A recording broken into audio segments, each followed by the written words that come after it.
I just want to welcome everyone to our second alumni webinar for internship and career opportunities. I'm Abby Mitchell, and I'm the communications manager here at CEE.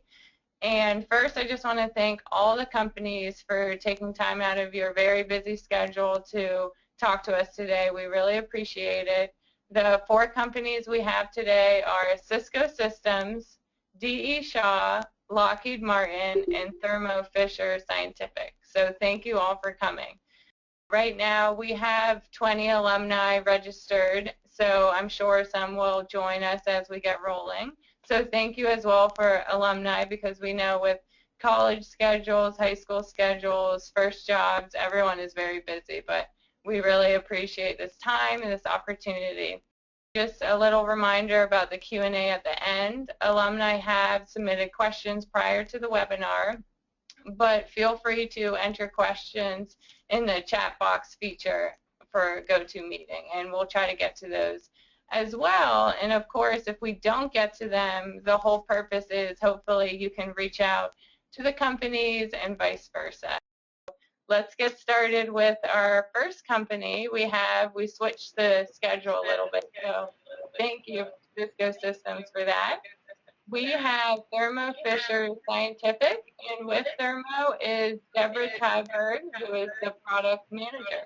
So take it away.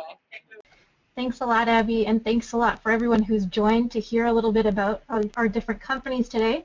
So I am from Thermo Scientific. It's a very large biotechnology company. If you haven't heard of it before, we are a global company, 50,000 employees in 50 different countries. It's about $17 billion in annual revenue. And we've got a lot of different technologies in terms of the applications and the productivity that we support at our customer locations. So our premier brands are listed here, and they include Thermo Scientific, Fisher Scientific, Invitrogen, Applied Biosystems, and Unity Lab Services. So the mission that we have here at Thermo Fisher Scientific is called we enable our customers to make the world healthier, cleaner, and safer. So I'm going to talk a little bit more about what that means practically in the different businesses that we have over the next few minutes.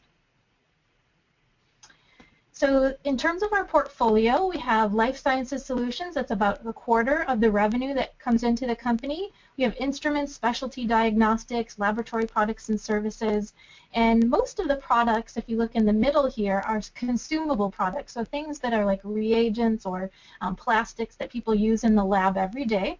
And we're a global company, as I mentioned, with most of our revenue, about half coming from North America, and Europe about a quarter in the rest of the world, as you can see here.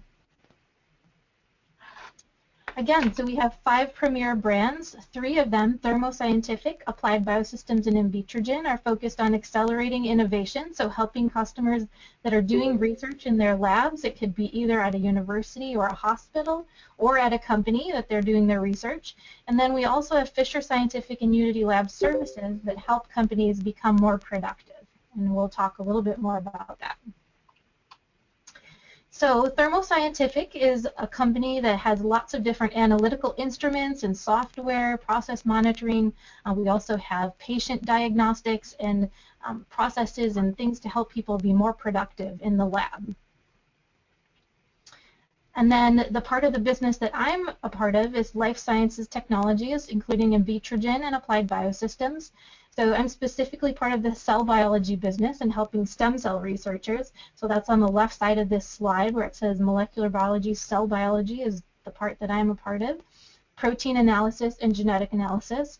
We also have lots of different tools for advancing personalized medicine, and then going beyond biology beyond research and things like forensics applications for human identification, creating new DNA molecules through the synthetic biology, as well as lots of different tests for food safety, animal health, and then bioproduction, where we help companies produce very large amounts of protein-based drugs for their customers.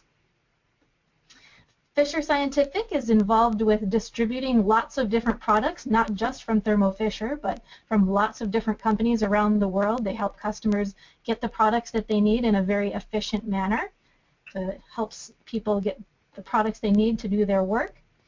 And then Unity Lab Services is a company that helps pharmaceutical companies get the instruments and the service that they need for those instruments, as well as things like supply management and helping them have the right amount of all of the things that they need to get their work done in a timely fashion.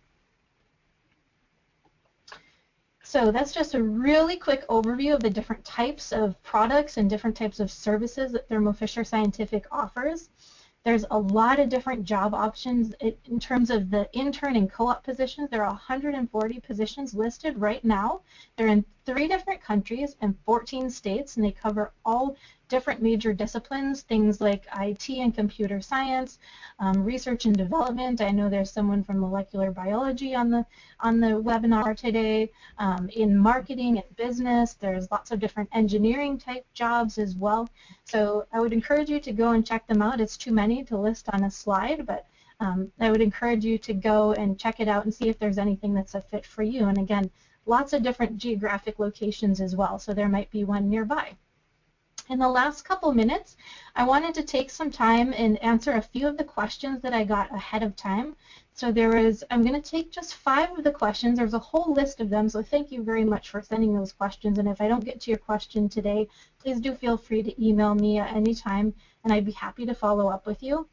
Some of the questions that I got that I wanted to share the answers with all of you today: what kind of skills and qualities do you look for in a new employee? And I would highlight 2 major qualities that are very, very important to advance in your career, not just at our company, but anywhere that you find yourself. The first one would be initiative. You need to be very proactive about taking action and getting things done and driving yourself and being very productive. You can't just wait for someone to tell you what to do. In order to advance in your career, you need to take responsibility and find a way to get something done instead of asking how to get it done.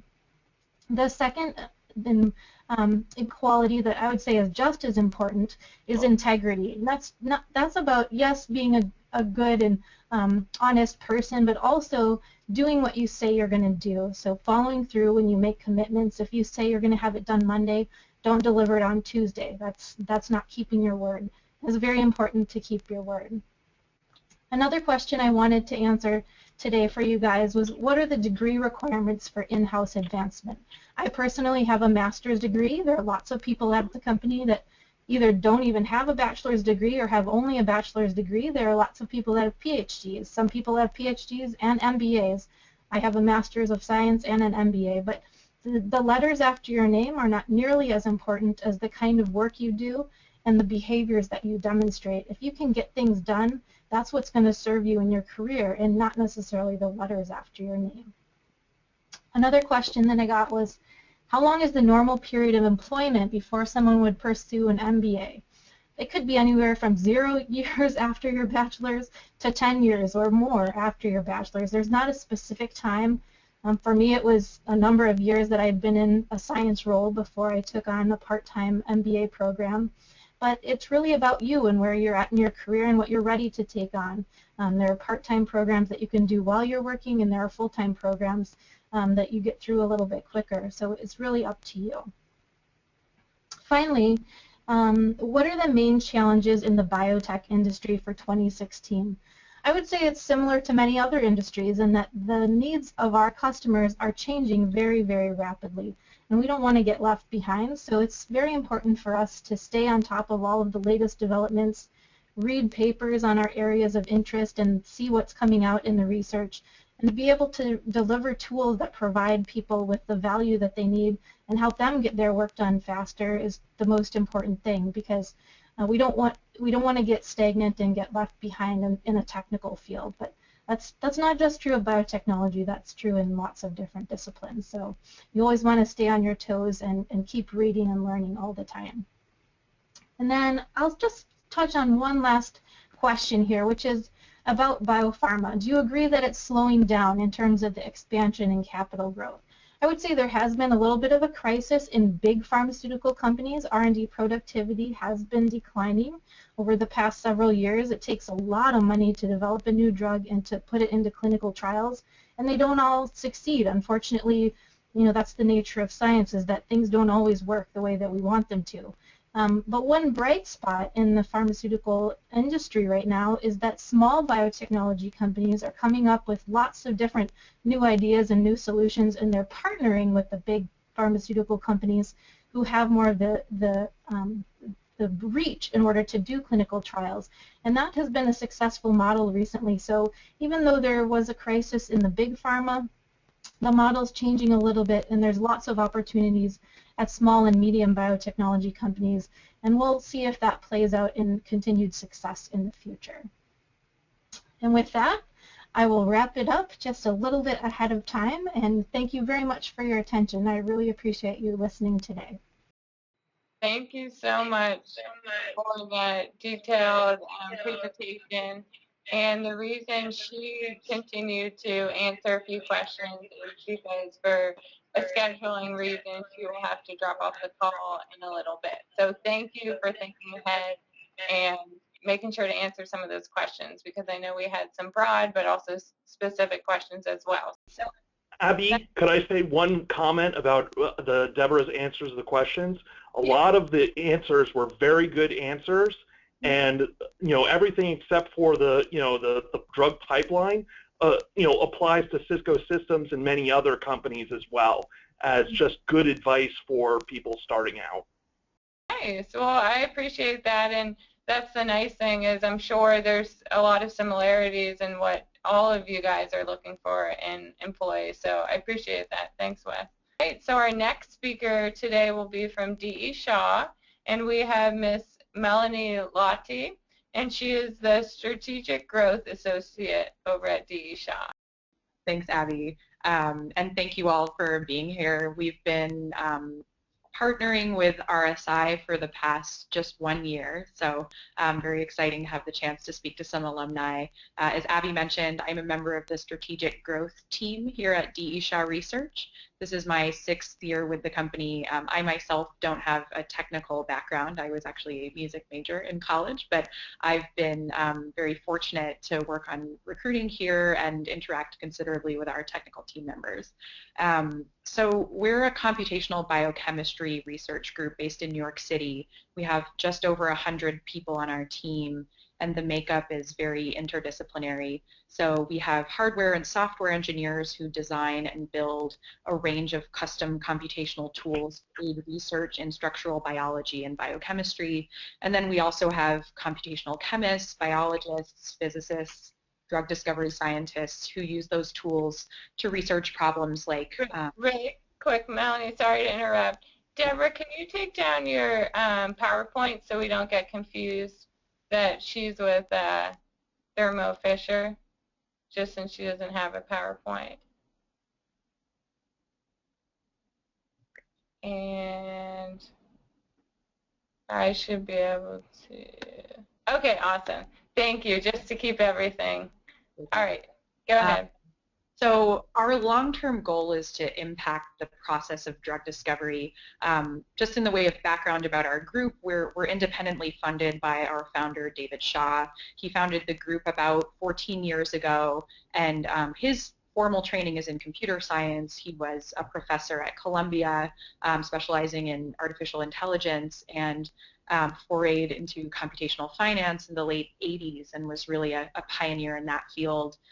He founded DE Shaw and Company, which still exists. It's a financial firm.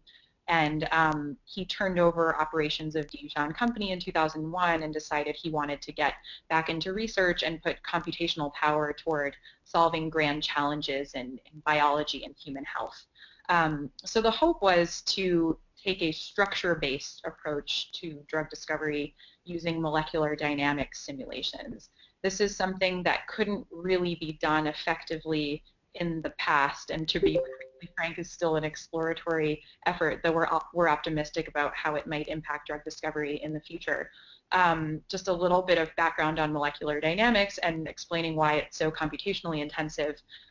Classical molecular dynamics uses essentially force equals mass times acceleration. You calculate the forces acting on every atom in a molecule and update their positions in space based on that force field that you've calculated every few femtoseconds or so, and you iterate and iterate and iterate until you have a moving dynamic picture of something like in our case, with biomolecular systems, a protein folding or a drug interacting with a protein.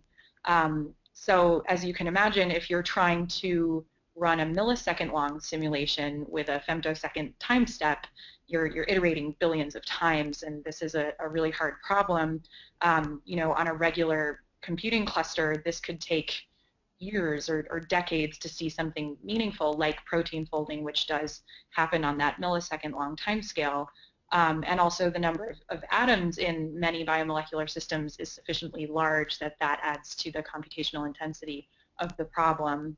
So we have designed and built a fully custom supercomputer that we call Anton to run these molecular dynamics simulations orders of magnitude faster than could be done on clusters or other supercomputers.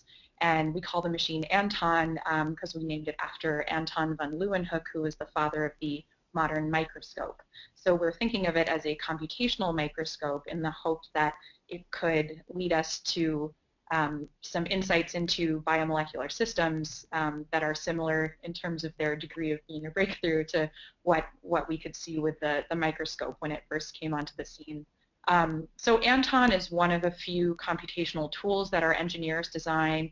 They work very closely with our team of chemists and biologists to design the machine and make sure that it's optimized for their use.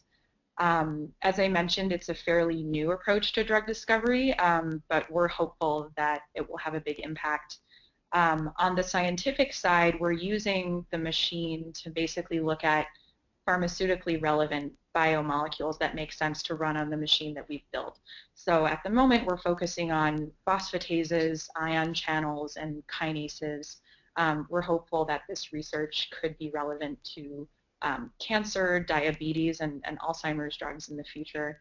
But at the moment, admittedly, a lot of it looks like fundamental scientific research, and we're just trying to get a better sense for protein structure prediction and protein function. We do have a few early stage collaborations with pharmaceutical companies, but a lot of, this is the very earliest phase of the drug discovery pipeline. So we do have a number of opportunities available both for undergraduate level interns and people who are finishing their bachelor's and master's degrees, and also people who are more advanced, either getting a PhD or more advanced in their professional careers. People can work in a range of different areas, so we have people joining us at all levels to work on hardware. So this could include hardware architecture, actually designing the chip. We have an application-specific integrated circuit, or an ASIC chip, in that supercomputer. We have people who work on the physical design of those chips, the mechanical and system design of the whole machine, so boards and racks, cabling, cooling. And then we have on our software team people who work on embedded and system software for that machine. They use a lot of C++ and some lower level, Verilog and assembly languages. And then we have people who are on our simulation tools team who kind of interface between software and our users, our scientific users in-house. So they predominantly use C++.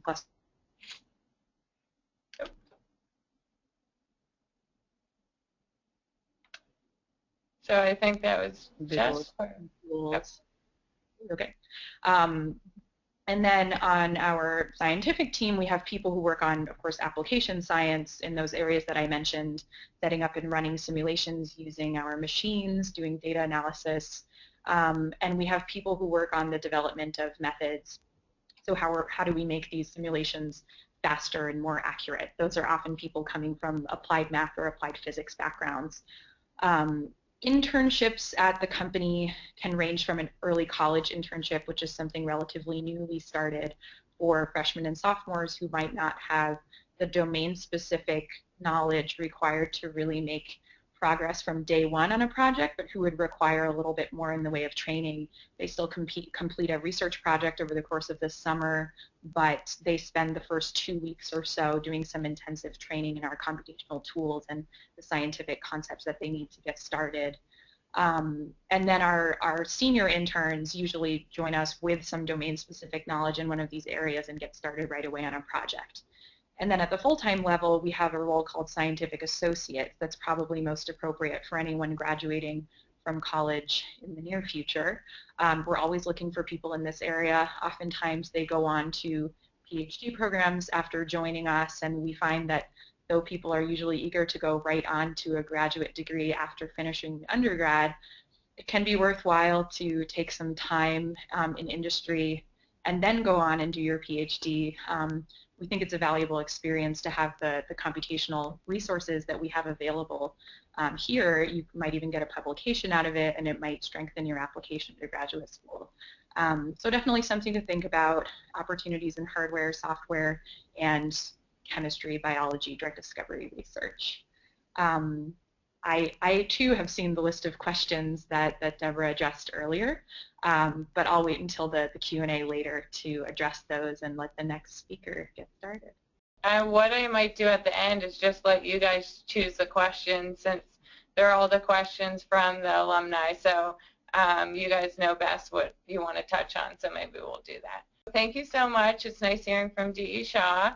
And now we have a representative from Lockheed Martin, but we have Ron Crawford. Ron is our Senior Manager of Engineering Leadership Development Program at MST. Good afternoon, everybody. My name is Ron Crawford. As Abby said, I am from Lockheed Martin, the business area of mission systems and training. Oh. Sorry? You just cut out for a second. But okay. You can keep going. Okay. Let's say just in our environment, in a classified environment, we're sometimes webcam challenged from an external standpoint. So I put a picture of me there. You can notice that you're not missing much in terms of the visual of what I would be on screen. But so what I've got is basically an overview, and I'll go through that fairly quickly. So again, this is a corporate overview, and I can assume everybody can still hear me. Abby, just confirm for me one time. Okay, yeah, good. Absolutely. Okay, good. So first of all, Lockheed Martin, if you're not familiar with us, we are in the aerospace and defense industry. We are the world's largest aerospace and defense company. We obviously have a lot of work with the U.S. government and some foreign governments as well, and I'll go through that. So this is our corporate overview. Our mission is really reflective of the culture of the company as well, and that is that we solve complex challenges, we advance scientific discovery, and we deliver innovative solutions. Really, the culture of Lockheed Martin is one of innovation and technology. We are a technology corporation first and foremost. There are a lot of corporations you can work for that are businesses that sell technology. We are a technology corporation that does business and is in the service of really the country. That comment there also is going to keep coming up. We love complex challenges. We love hard challenges. A lot of times those hard challenges are in pure raw science. Many times they are in helping to solve problems, and we'll go through that as we go along. Demographically, we're about 130,000 employees, 68,000 of those that are scientists, engineers, or IT professionals. I will tell you that, again, culturally, that is by current job code. By pure distribution, there's actually a much higher percentage. I would say 3/4 of the corporation has some sort of science or engineering or technical background. It's just that those not reflected in these numbers are in positions such as program management or business development or even finance, HR, things like that. Again, the culture of engineering, a culture of technology. We are located in 500 facilities across the U.S., and we operate in 70 countries. We do have a foreign footprint in some countries, fairly large footprint in countries like Australia and the UK and Holland. But primarily the number is driven by the fact that we are in the locations where our customer, which is primarily the U.S. government, U.S. military, we're in those locations to support them. From a customer standpoint, another common attribute of the company as well as the culture is an element of diversity. We're very committed to diversity, and it's reflected in the fact that we really are not really focused in any one particular area, and that's represented primarily by our customers. So yes, we do have a large footprint in the Department of Defense, Army, Navy, Air Force, Marines, Coast Guard is one of our biggest customers. Obviously, the U.S. government, especially in terms of Homeland Security and a lot of the three-letter agencies, major components of the information systems and the the operational systems. Just in context, we have a lot of the information systems from a cybersecurity standpoint. Cyber is a huge focus for us. We're a big part of kind of keeping the firewall around the United States, as well as things as mundane, if this is mundane, as managing the entire census for the U.S. government when the census is taken. Some other things in there: Department of Transportation. We do have large portions of the U.S. air traffic control system, the UK air traffic control system, major components of the current GPS satellite constellation in space that helps make your satellite or your phone work to help you find locations. That is Lockheed product, as well as the next generation of GPS. GPS 3 is under development by Lockheed. NASA, a large space contingent. I'll talk about that a little bit more in business areas. Then some things that you might not really understand. U.S. Postal Service. Lockheed Martin is the #1 provider of technology to the U.S. Postal Service. We provide mail sorting, parcel handling, lots of complex technical applications, things like address recognition. Basically, if you get a handwritten addressed letter that comes to you and you see a little barcode sprayed across the bottom, that means that it was taken in a system built by Lockheed. A picture was taken of the address. The address was written or was read and interpreted by software that interpreted where that should go in the sorting and put a barcode on it to facilitate that process and moved it down the line. So, again, a lot of times we're thought of as military things that are pointy on one end and flashy on the other and fly real fast, but really a lot of diversity in the product set that we have. As we said, 70 governments worldwide. It is important to understand that we are a U.S. corporation that operates internationally. We are not a multinational corporation. One of the kind of constraints, if you will, that we have is that a large majority of our positions do require either U.S. citizenship or residency and the ability to get clearance. So that's one of those things that's a consideration factor for us. Just going to briefly go through the structure of the business just to give you a sense, again, of the diversity of the mission and some of the things that we do. Top left corner there is aeronautics. That's probably the iconic part of the company that is the most recognized. That would be all of our different aircraft, the F-22, the F-16, the C-130J, the current F-35 contract, Joint Strike Fighter is our contract. Lots of areas of advanced development there. If you've ever heard of the Skunk Works, kind of the creator of a lot of the stealth technology, the SR-71 Blackbird, etc. That is a part of the Lockheed Martin Aeronautics division. A large focus there also in global sustainment. Lots of focus on how we can make the supply and maintenance and upgrade and evolution of these aircraft more affordable for our customer. So big focus there. Moving to the right then is missiles and fire control. These would be missiles and the systems that fire them.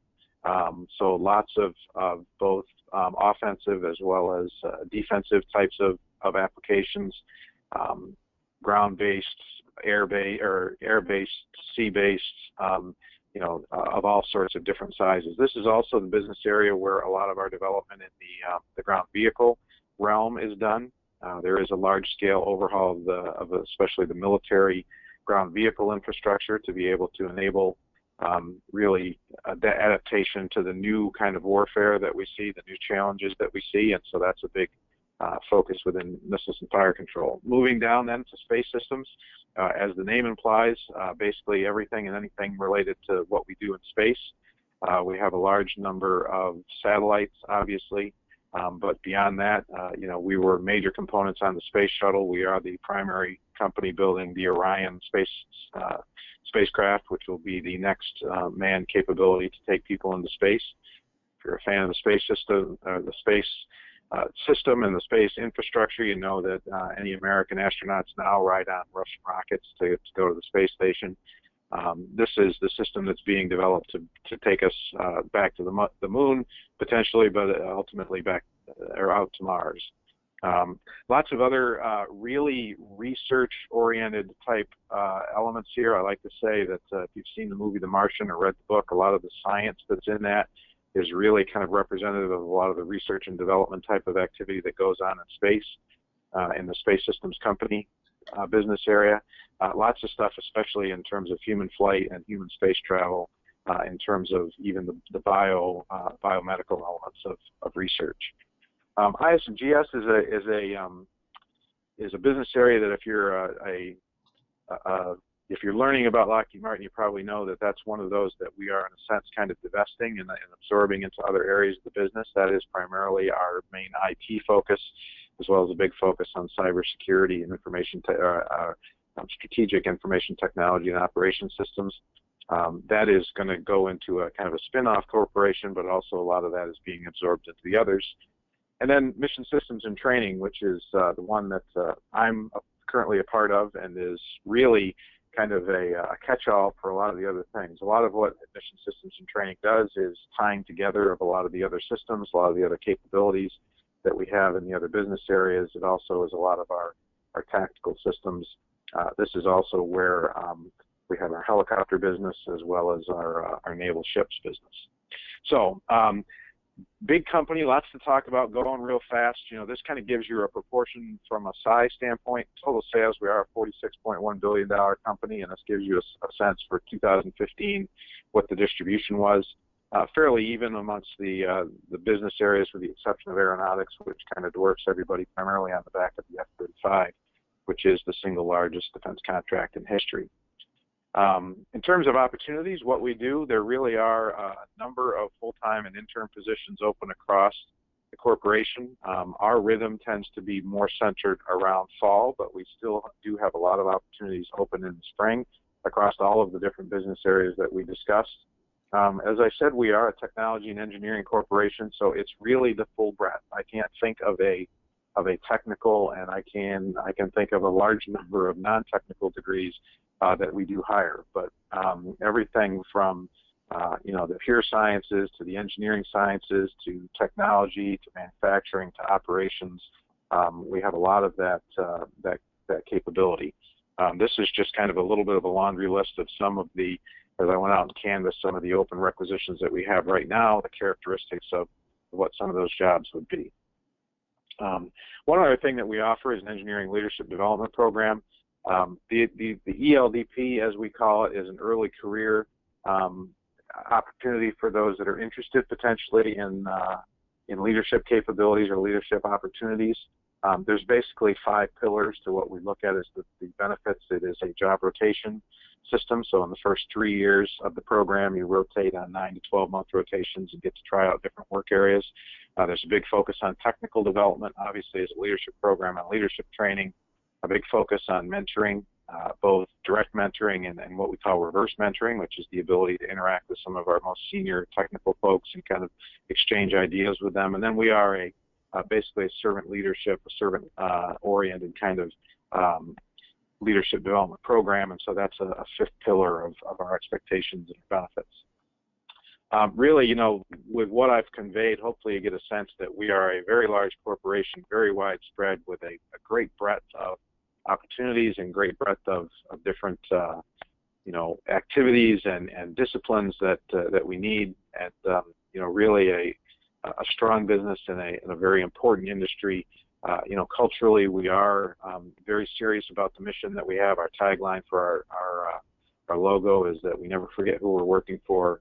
That is our government. It is the mission of our government to basically, sounds hokey, but keep the world free for democracy. And that's kind of what it's like to show up at work every day. Final thing I'll mention is that there is one path to apply. We are online, and you do need to go to our website, create a profile, upload your resume. Once there, you can search for your jobs. I will jump a little bit to the Q&A and say that we do define each of our positions specifically. So in other words, when you go out and look for them, you're going to go and you're actually going to see the definition of the job. We don't have a pool where we just say bring people in and then they'll figure out what they're going to work on. So you can search for jobs specifically by site, specifically by degree type, specifically by technical technical role and things like that. The URL is listed there as LockheedMartinJobs.com. And that's my bit. Thank you. Awesome. Thank you so much, Ron. And you'll be staying on for the Q&A, right? Yes, I will. Okay, great. Well, thank you so much. That's very detailed. Our last company, and not least, they so kindly switched with our Thermo Fisher because they had to get off the call.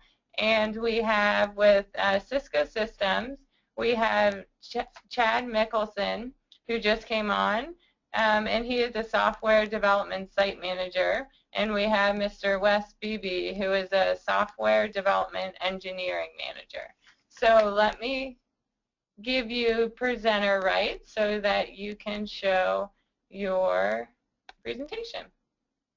And thank you so much. And thanks, Chad, for joining us. Our mission, at Cisco is to change the way the world works, lives, plays, and learns. And the chief way that Cisco does that is by working on the internet, the infrastructure of the internet, and basically pretty much everything that we do is geared towards making the internet work better, and go to more people and do more things. Why would you want to work on the fabric of the internet? Well, it affects billions of people's daily lives. It forms the foundation of modern society. You might think about social media and everything that we do, and think not just internet, but telephone and TV and regular phones and iPhones or whatever. Pretty much all telecommunication is internet nowadays, essentially. And a single person can have an impact on the whole world. We actually have 3 big operating systems: iOS, which is the Internet Working Operating System, iOS XE, and iOS XR, that are used in different parts of the internet. However, we've got 70,000 employees worldwide, most of which are engineers, actually, and about $50 billion worth of revenue, and yet we share pretty much a common code base, which is kind of scary because when you commit some C code, your code can be leveraged across the entire internet on tons of different products out there, and if you commit a bug, you can break the internet. So don't do that. But it really does give you a platform where you can really change the world. And I even had the opportunity to write an RFC that is going to be used in all internet devices. So it enables future technologies in many fields. If you think of like e-commerce and if you think about everything that uses the internet today, it's huge. And the economic impact is measured in trillions of dollars. Unfortunately, we don't get those trillions of dollars. We only get about $50 billion of revenue a year. But it is nice to know that this is a big lever arm that changes the world. And we are the largest producer of technology that creates the internet, basically. And so, what is the structure of the internet? Well, it has a core, which is in the center, which is basically a ring, and then it has aggregation, which is a tree, essentially, and it has edge routers. And we have different routers in each one of these areas of the internet, and different operating systems for each part. And and then at the edge, there's a fan out to 64,000 subscribers is what we support on our box today, but gives you kind of the scale. If that box goes down, you just knocked out 64,000 subscribers. So don't do that. We have different product lines for core, aggregation, and edge, and this is the sort of the service provider picture. But we've also got enterprise routers, companies out there. We've got switches as well, Nexus switches, and data center products like UCS, etc. Enabling the cloud. And we've also got sort of big initiatives that go across the entire internet. like Internet of Things, for instance. Not only are we connecting people nowadays, we're connecting all of these different devices that are in people's homes. They may be, security products like, hey, I want to check on my home and look at all my cameras in my home, or, they can be, even your refrigerator may one day be communicating on the internet. So think about, and also cars are on the internet too. So just think of connecting everyone and everything, and we also have some other big initiatives like software-defined networking, which starts out as the ability to manage all of these boxes with a sort of a centralized GUI, but then it goes on more than that. It provides insight into how the internet is operating for the say a service provider, insight into their network by touching all of these boxes and providing a unified view of what's happening. There's also virtualization, which I'm going to talk about here because that's one of the areas I'm in. But basically, Cisco has for 30 years produced hardware with custom ASICs. We build our own hardware, we design our own hardware, and we design our own chassis and line cards, and we make a lot of money from selling hardware today. However, that's expensive, and that does mean that it's harder for people in poor and developing nations to afford internet access. And we want everybody to be connected in the world. And we also want to reduce the price of internet, TV, and phone and everything for everyone. So virtualization involves replacing hardware components with software components to run on for any infrastructure device such as a router, switch, or a firewall, and then run it in the cloud, such as a Cisco UCS box or a Nexus data center, and basically by using just standard off-the-shelf CPUs in order to run our run the internet. You can eliminate a lot of the cost of developing and manufacturing these custom ASICs, line cards, and chassis and everything. And so that reduces the cost to the internet service provider for operating the internet, and eventually all of that savings is passed on to the consumer as well. There are also other sort of big initiatives, but the way that Cisco is structured is it's broken up into business units. The business unit that I'm in is the cable access business unit, and we provide what's called a cable modem termination system.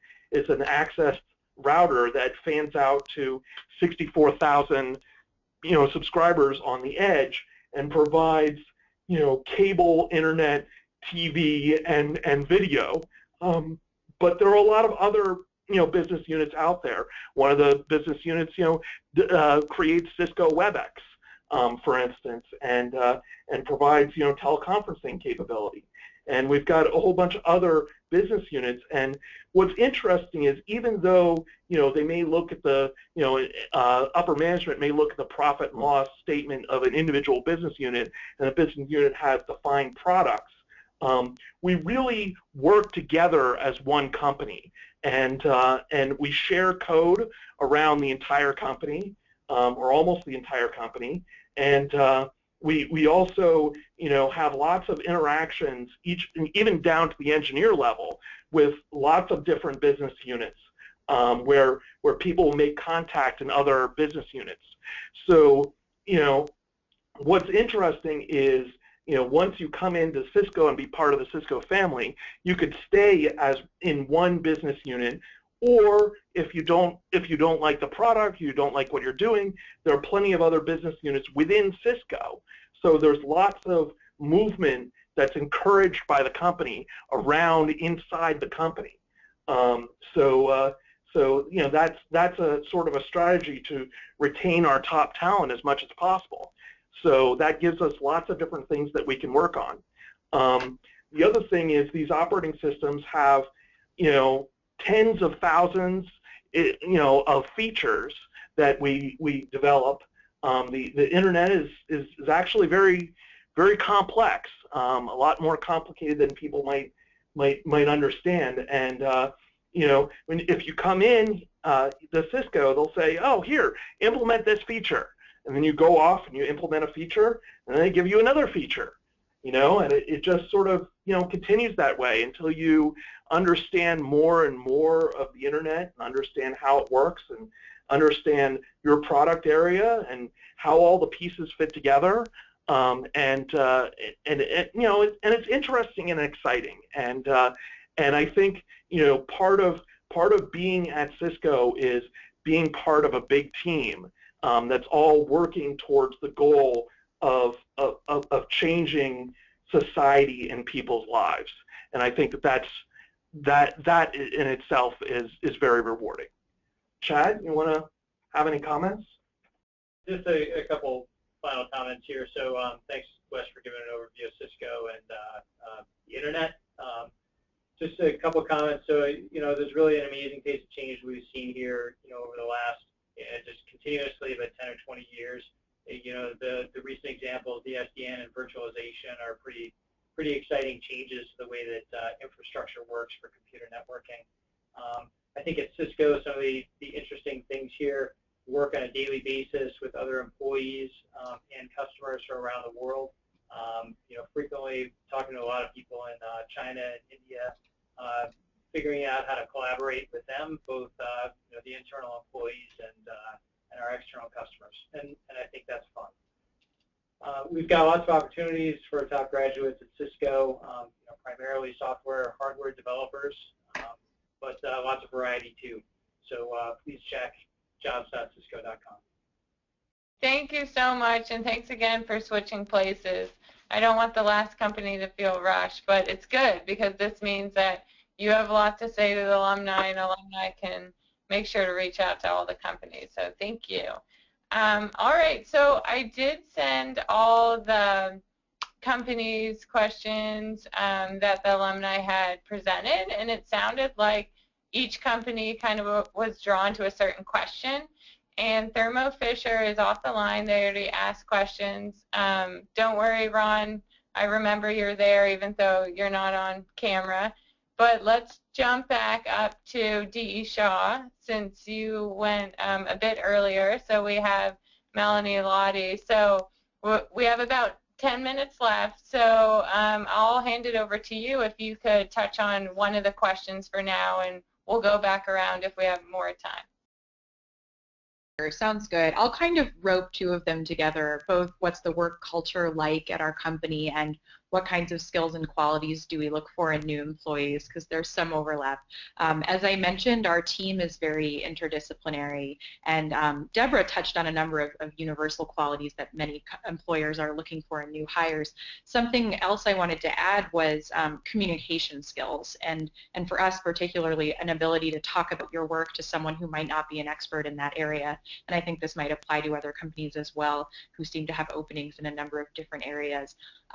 We look for people who are really comfortable communicating technical concepts within their area to people who might be in a different area. We have users in-house and also developers in-house, and they're working in this tightly coupled collaborative environment every day. So that ability to communicate is really important, and I would encourage everyone who's still in college to take as many opportunities as you can to hone your communication skills, whether they're in the setting of a presentation in front of a group of people, or just kind of one-on-one finding opportunities to work with groups of people on hard problems. There's never enough opportunities to continue honing your communication skills. And as far as the collaborative environment goes, our group feels something akin to an academic group in that we don't have commercial products that we're looking to ship immediately. Our users are in-house, the users of our Anton supercomputers. We do have one software package that's available commercially. It's licensed through Schrodinger. It's called Desmond, a molecular dynamics software package that runs on commodity clusters. But you know, most of our work is purely research at this point. There's a long-term goal of maybe commercializing it, but I don't know how far away that is. So our team members regularly attend conferences. We publish papers. That's really our primary mode of communicating with the rest of the research community about what we're doing. So it has this feel of an academic group, but at the same time, we enjoy a lot of the perks of being, in essence, an industry group with resources behind us. So that's a little bit about work culture and the importance of communication in joining our group. All right, thank you so much, Melanie. Over to Lockheed Martin. Ron. Okay, can you still hear me? Yep. Okay, so looking through the list of questions, there's a couple of them that kind of ring in the area of, you know, as far as our industry and some of the challenges, especially in engineering, what do we see as some of the most exciting or some of the most challenging, especially with regard to engineering and kind of design. I think, you know, for us, one of the big exciting and real challenging areas right now is really the advent and the implementation into our entire operational model of 3D printing and additive manufacturing. You know, there's a couple of things from that standpoint. First is just the raw technology itself and the advances in the technology in terms of the ability to, you know, use a vastly more widespread number of materials and a lot of different applications. But it also fundamentally is changing really the engineering environment in general. We have been traditionally a kind of design and engineer and then produce kind of culture, and fundamentally the way that 3D and additive happens is it happens in a much more collaborative kind of nature, and so those lines are really blurred. We see less of the kind of production and operations focus and less of the engineering focus and more of that that merging of those two. So I think in terms of the characteristics that you can be looking at as a student, first is, you know, everything that everybody said before. I mean, those interpersonal skills, those teamwork skills, but also looking at it in terms of, you know, kind of thinking in colors about the role of design and engineering and production and how those can be more tightly integrated, and how they can actually be leveraged potentially to other possibilities in terms of kind of real-time manufacturing, real-time production. We as a company are never going to get to the point where we're going to custom make everything, but we are in a situation where we're constantly trying to respond very rapidly to really hard problems that our customer has, and being able to deliver something that is especially a mechanical solution to a problem that they have that's driven out of a very agile, very quick response process versus a very long lead process. Part of that enabled by capability, part of it by technology. That's a real intriguing problem or area for us. Thanks, Ron. And let's send it back to Cisco Systems. You guys can kind of decide, or if you both have something, a question you wanted to answer. Sure. One of the questions I wanted to answer is what kind of characteristics we're looking for in a potential applicant. And I think you know, communication is key. It's even more key I would say at Cisco, because everything is done in teams. There is no you know, individual going out and conquering the world all by themselves. Pretty much, you know, you have to, if you come up with a new design of a feature, you know, or you're implementing some new feature, you may do some investigation, and you'll talk to a whole bunch of different people in order to figure things out, and you'll bury your head in code. And when you present your design, you'll create a presentation, and you'll have a team of people who will look at it and try to poke holes in it, and you know, because, you know, we don't want to break the internet. And so as a result, you know, there's a lot of there's quite a bit of negotiation that needs to be done in a technical sense and in a good way. Many people will give you different ideas for things that you can incorporate in your design, and then eventually in your code. When you produce code, it has to be reviewed by a team of people, and those team of people will make all sorts of different suggestions. And you gotta work to try to do the best job that you can. But you'll always and of course I also say deadlines are important, because that's how you run a business, and so it's all there's a lot of communication of ideas, but there's also sort of negotiation as well, and interpersonal skills, and developing consensus, and even in like the standards bodies like IETF or Cable Labs or whatever, you have to get the support of hundreds of people out there. So you need to figure out how to in some way sell your ideas, in a way that's compelling from a technical sense. Chad, do you want to add comments? Hey, sure. I'll just make one final comment. I think I've been working in the technology industries for a variety of different companies since I graduated from college, and it's been a really rewarding industry to work in. I think there's just a lot of change that continues to go on all the time, and global competition makes it a challenging area to work in, but it's also very rewarding. Thank you. And this is a good problem. We ran out of time and we still have a lot to talk about.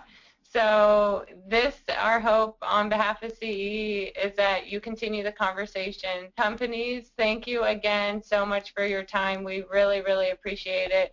We know once you get into the real world, there's always work to be done. So we really appreciate your time, and a big part of being in the real world is giving back. So we really appreciate that. We also appreciate all the patient alumni on hand. Thank you for participating, and I really encourage everyone to continue that conversation. By all means, please reach out to me with questions. We will be sending out a survey, so please don't ignore it. We want to know how we can improve for next time. So thank you again, and have a great evening.